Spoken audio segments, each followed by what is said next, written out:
Got a phone call here sponsored by go.tagjag.com/ebags. You can save 20% on your next order by using the coupon code Perillo75 when you check out. This is Chris. Hey, Chris. Hey, This is Mark. hey Mark. Hey, yeah, I had a question for you about cameras. I know you review tons of them on your YouTube channel. I wish I could review more. Yeah, and I was wondering, like, I'm currently in the market looking for a all-in-one camera, a digital camera, and a 720p HD camera, and I was, asking any recommendations that you might have. Oh boy. Um, yeah, wait for the next iPhone. Oh, that's what, yeah. Well, because allegedly it's going to be able to record, 720p video, and the image quality is actually pretty good, and I'd only expect that to improve as well. Um, you know, the bottom line for me when it comes to cameras, because I don't get a lot of them to review. I wish I did, but the turnaround just seems to be happening seemingly every 6 months. There's some new technology that comes out. When you are in the market, you could look at features. That's important.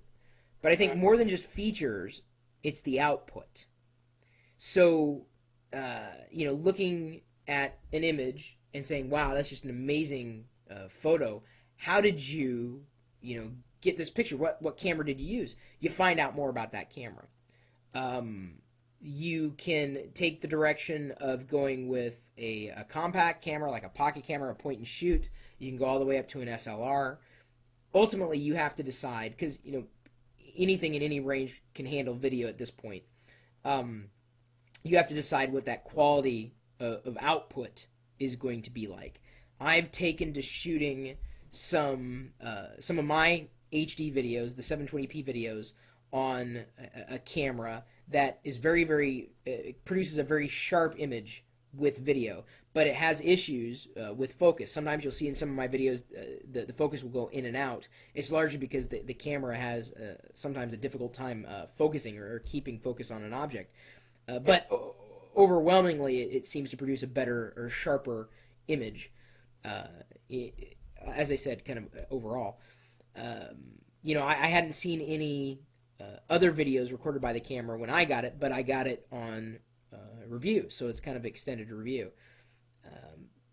Look at, not just the output of the images or the video. That's a big deciding factor. But I also believe that the UI, the navigation of features of a camera are just as important. So if you have an opportunity to pick up the camera, hold on to it, shoot a couple things, kind of get a feel for it, you'll quickly make a judgment of, wow, this really feels horrible in my hands, or this is very intuitive, this is very easy to use, I'd like to learn more. You got to do your research. I mean, even though it's 300 or 200 or however much you're going to spend, hundreds of dollars, you want to make the right decision for you. And as I said, it seems like every 6 months new digital cameras come out, and they really haven't improved all that much over previous generations. Don't fall for megapixels. That's a big thing. Don't fall for digital zoom. That's a big thing. You're looking for overall image quality. At the end of the day, it's the quality of the lens. It's the quality of the processor. It's the quality of everything that's inside that camera. If you look at two cameras and you say, well, I can save $100 by going this way, you have to question, well, why is this one $100 cheaper? Yeah.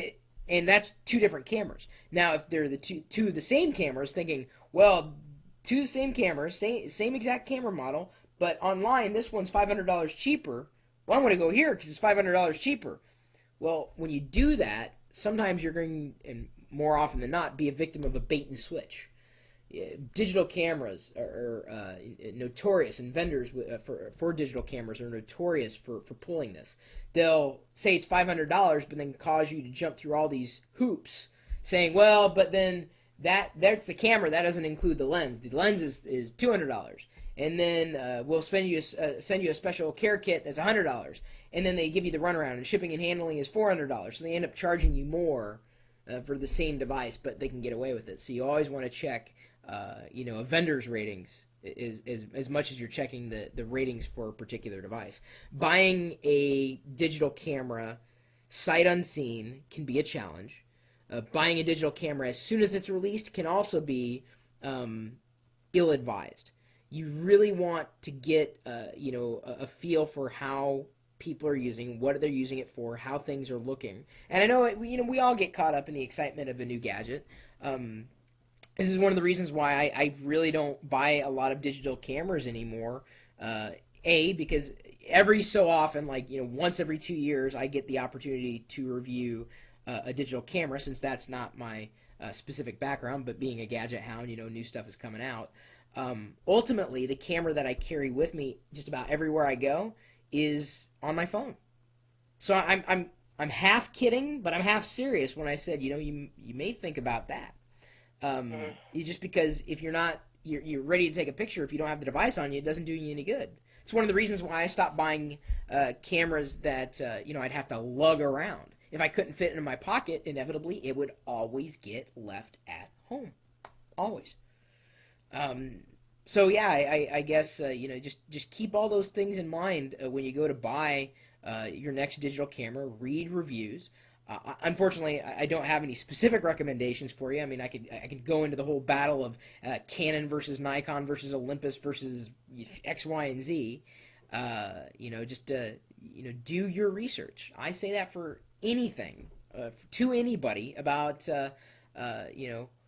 any particular process that they happen to be going through in buying hardware or software.